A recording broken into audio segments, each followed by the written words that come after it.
It was really out of the blue. One day, my father-in-law, whom I respected so much, suddenly passed away. I really respected my father-in-law both at home and at work. I hope he will continue to be well. He's like the father to me. That's what I thought. But I never thought that I would have to say goodbye so soon. Simon. In the midst of my unceasing grief, I went to the funeral. But there was no seat for me. What? What does this mean? Aren't I supposed to sit with this family? My mother-in-law slowly approaches me. She grimaces and says, "Can a middle school graduate stay away from us? You should there by yourself." At that moment, my eyes widened. That's terrible. She'd go this far just because she doesn't like me. How much more do you have to harass me? But soon after that, things took a drastic turn when someone made a shocking statement. My name is May. I am 30 years old. I am an ordinary employee of a company. I started working for this company 2 years ago. It was the beginning of my marriage to my husband, Pete. We started dating 3 years ago and got married 2 years ago. Until then, I had been working for another company, but when we got married, I decided to move to a new place and quit my job.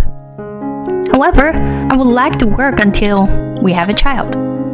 As I was thinking this, my father-in-law, who is the president of the company, made me an offer like this. May, would you like to work for my company? What? In your company? Would love to have a diligent person like you. Wait a minute. If I join your company, it'll just cause trouble. Pete tells me you are a good girl who works hard. I trust you. That's why I'm recruiting you. But the truth is, there was one reason I hesitated to accept my father-in-law's offer. It is that I am not well educated. In a world where college graduates are the norm, I'm a junior high school graduate. It all started when my father passed away in the summer of my third year of junior high school. My mother, who had been a stay-at-home housewife until then, started work. But I guess she must have been reckless. She became physically unable to work full-time. Of course, I had a choice to go to high school with a scholarship. However, even if I had not taken a financial burden, my mother would still have to work to make ends meet. I do not want my mother to be overworked anymore. I just wanted her to rest her body. So I decided to work instead of going to high school. I talked with my homeroom teacher, who helped me to find a job. As a result, I got a job at a local factory after graduating from junior high school. There, I was hired as a clerk, and although it was not much, I was able to earn a certain amount of money every month. Money was needed endlessly to pay for my mother's hospital visits and living expenses.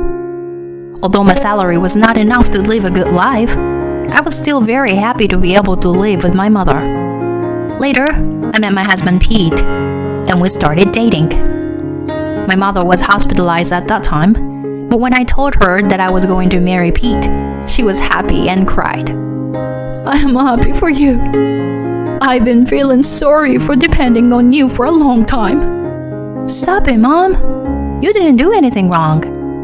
I'm so sorry that I've been sick, that I've taken away your precious time. I'm so sorry. Be happy with Pete. Mom. Yes, thank you. Happy. My husband also promised my mother that he would make me happy.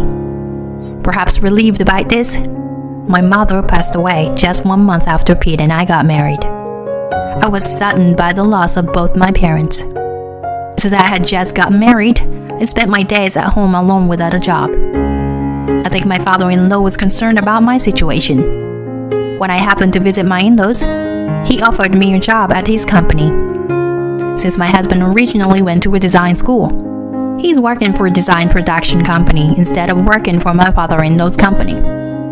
I wondered if it was okay for me, a junior high school graduate, to work for my father-in-law's company. My mother-in-law, who was there, talked to me while I was puzzled by my father-in-law's invitation.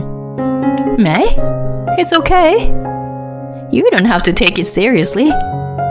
You've only graduated from junior high school. It's a big commitment to go to work for a company. No, it's...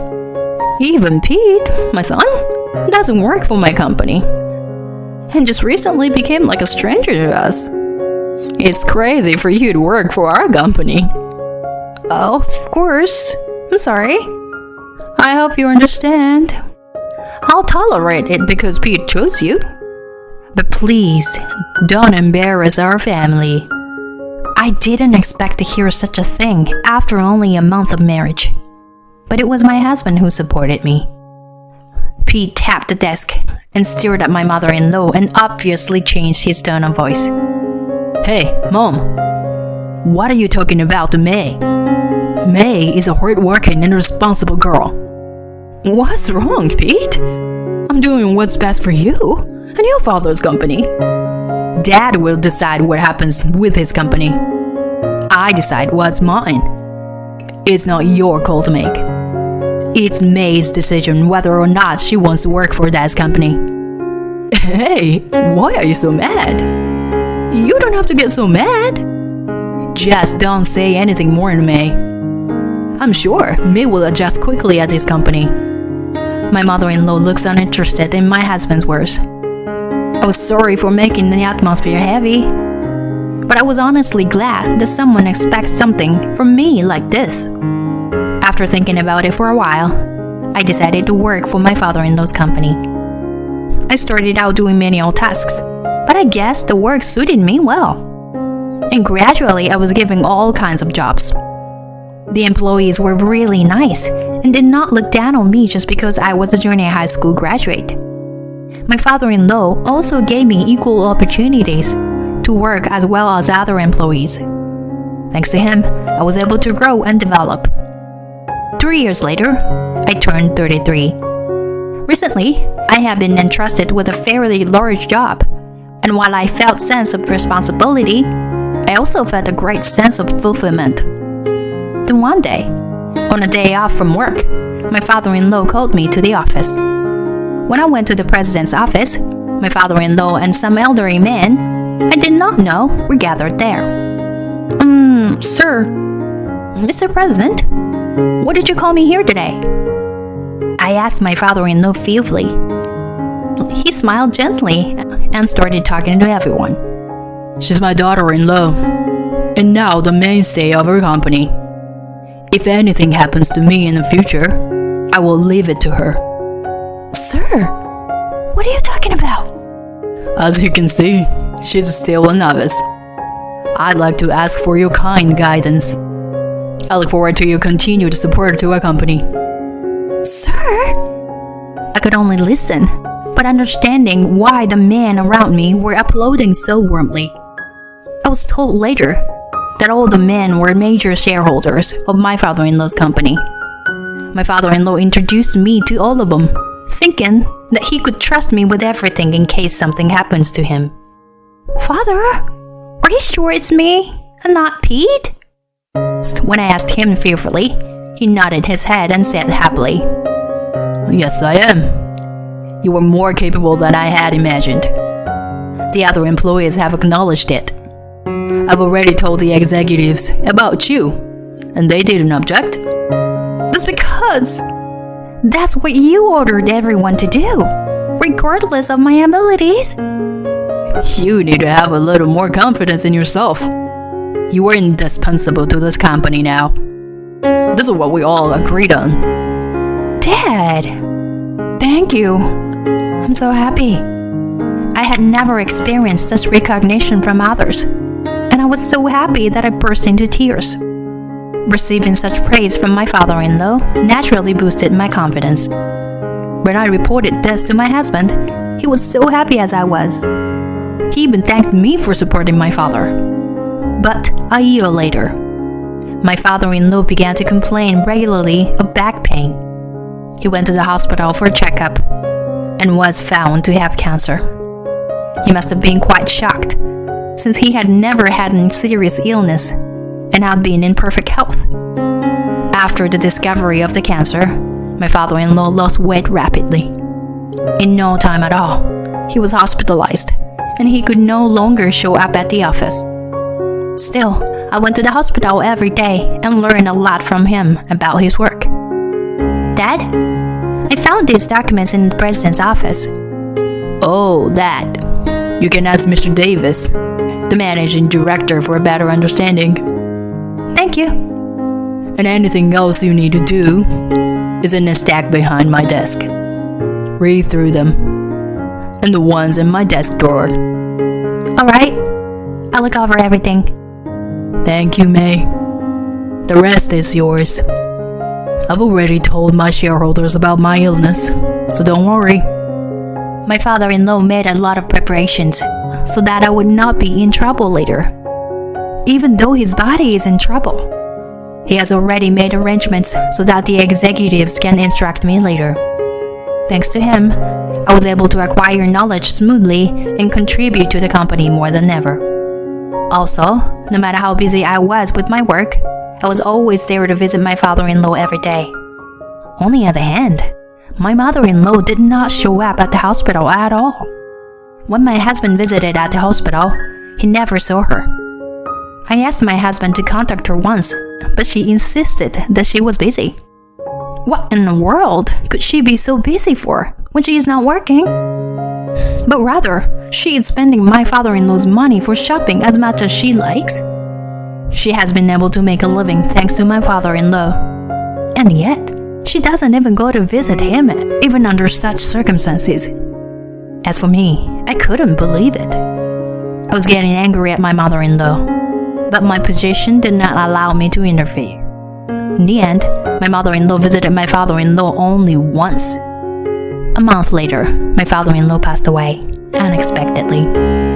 I really respected my father-in-law, both at home and at work. If only he continued to be well.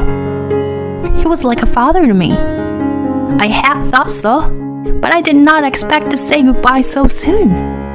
I decided to take the lead in the company's work, since the company was going to take care of all the funeral reservations. On the day of my father-in-law's funeral, Dad! I went to the funeral in a state of unceasing grief. But there was no seat for me. What? What does this mean? Aren't I supposed to sit with the family? People from my company are there too. But where am I supposed to sit? My mother-in-law slowly approaches me in my confusion. She grins at me and says, May, you're finally here. I'm sorry, but Simon's family is just me and Pete. What? What do you mean? I mean exactly what I mean. You're just an outsider, right? His family is just me and Pete. My mother-in-law said something that made my husband angry. Mom! But my mother-in-law does not change her expression at all. I was at a loss for words, and she said to me mercilessly, Can a middle school graduate like you stay away from my family? You sit there by yourself. At that moment, my eyes widened. That's terrible. It's my father-in-law's funeral, and this happens. There are a lot of people around here who know him, but she went to such lengths just because she doesn't like me. How much more do you have to harass me? I'm so frustrated. At being treated badly by her, the tears are welling up in my eyes. My husband has tried to warn my mother-in-law many times, but she never seemed to listen to him. I don't want to stay here any longer. I try my best to hold back my tears and leave the venue. At that moment, several familiar figures appeared in front of me. They were the major shareholders whom my father-in-law had introduced to me. One of them starts talking to me. I'm sorry for your loss. We were surprised by the sadness of this. I'm sorry you had to come here in your busy schedule. I'm sure he must have been very happy to have a daughter like you. What? The company is in good hands with you. I look forward to working with you for many years to come. Thank you very much. Likewise. Tears streamed down my cheeks as I realized how much my father-in-law had built up.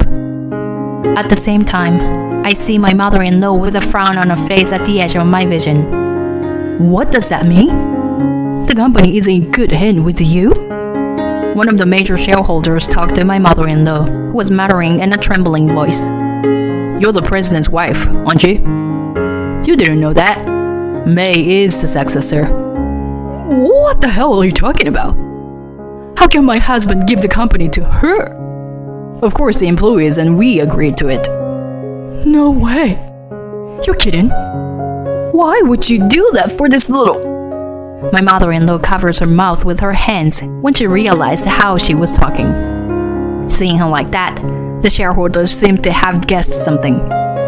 They looked at my mother-in-law coldly and said in a casual tone, I understand now why the president entrusted May with the company. It's because you're like that. What do you mean? I've been supporting my husband. Supported him? The boss told me that it was May who came to visit him every day, not you. That means May was recognized by the boss himself as a member of his family and the company. Isn't that right? My mother-in-law chalked up at the shareholders' comments. She must have been humiliated because her face turned red and she finally left the venue. After that, my husband and I sat together and the funeral ended without a hitch. My mother-in-law did not come back to the venue, probably because of the awkwardness. I found out after the funeral that my mother-in-law had been going to a lot of nightclubs. She withdrew money from my father-in-law's account without his permission. And when my father-in-law found out about it, he did not attack my mother-in-law directly, but just continued to collect evidence. He had already retained a lawyer, and all he had to do was to make a claim and file for divorce. Naturally, my father-in-law did not neglect the procedure to exclude my mother-in-law from his inheritance. Thereafter, she was finally disinherited. And in addition, she had to pay back all the money she had spent at the nightclub. Since my father-in-law has already passed away, the money is to be repaid to his surviving family. My mother-in-law will have to continue to repay the debt to her son. However, it is her own fault that all of this had happened. She took advantage of my father-in-law's money and disrespected me for a long time. She deserves it. On the other hand, I am still working for the company that my father-in-law left to me. I am making efforts day by day so that I will be proud to stand on the top one day under the guidance of the executives. I will make sure that this company that my father-in-law has built will continue to exist. I am sure that I will face many difficulties in the future. Even so, I will never give up. I will do my best for my father-in-law, who believed in me and entrusted me with everything, and for the many people who support me.